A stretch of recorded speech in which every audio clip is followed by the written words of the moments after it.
Charming creature, exclaimed Paravicin, as the paper dropped from his hand. She little dreamed, when she wrote it, who would read her billet.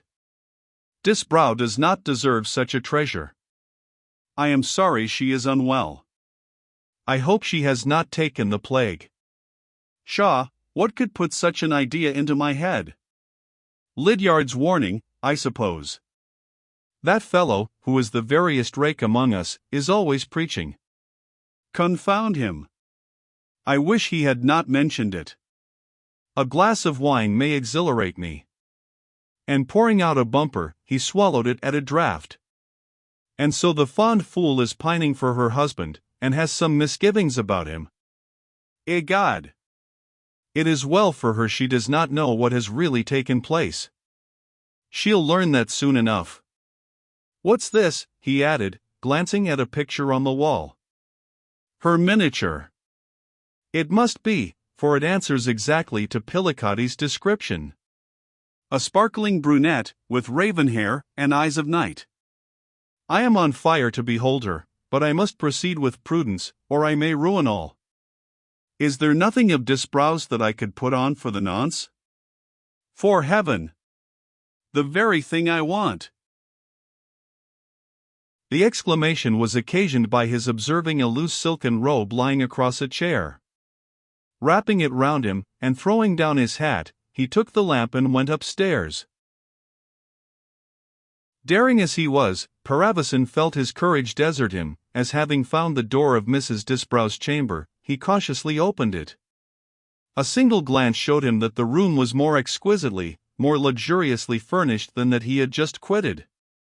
Articles of feminine attire, of the richest kind, were hung against the walls, or disposed on the chairs. On one side stood the toilette table, with its small mirror then in vogue, and all its equipage of silver flasks, filigree cassettes, Japan patchboxes, scent bottles, and pomatum pots. As he entered the room, a faint voice issuing from behind the rich damask curtains of the bed, demanded, "Is it you, Disbrow?" "It is, Margaret," replied Paravicin, setting down the lamp, and speaking with a handkerchief at his mouth, to disguise his voice and conceal his features. "You are late, very late," she rejoined, "and I have been ill. I fancied myself dying." "What has been the matter with you, sweet Meg?" asked Paravicin, approaching the bed, and seating himself behind the curtains. "I know not," she replied. "I was seized with a dreadful headache about an hour ago. It has left me, but I have a strange oppression at my chest, and breathe with difficulty." "You alarm me, my love," rejoined Paravicin. "Were you ever attacked thus before?" "Never," she replied. "Oh! Disbrow! If you knew how I have longed for your return, you would blame yourself for your absence. You have grown sadly neglectful of late. I suspect you love someone else. If I thought so."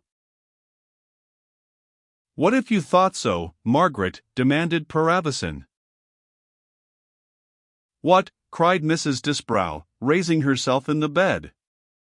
"I would requite your perfidy, terribly requite it." "Then learn that Captain Disbrow was faithless," cried Paravicin, throwing back the curtains, and disclosing himself. "Learn that he loves another, and is with her now. Learn that he cares so little for you, that he has surrendered you to me."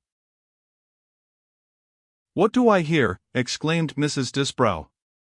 "Who are you, and what brings you here?"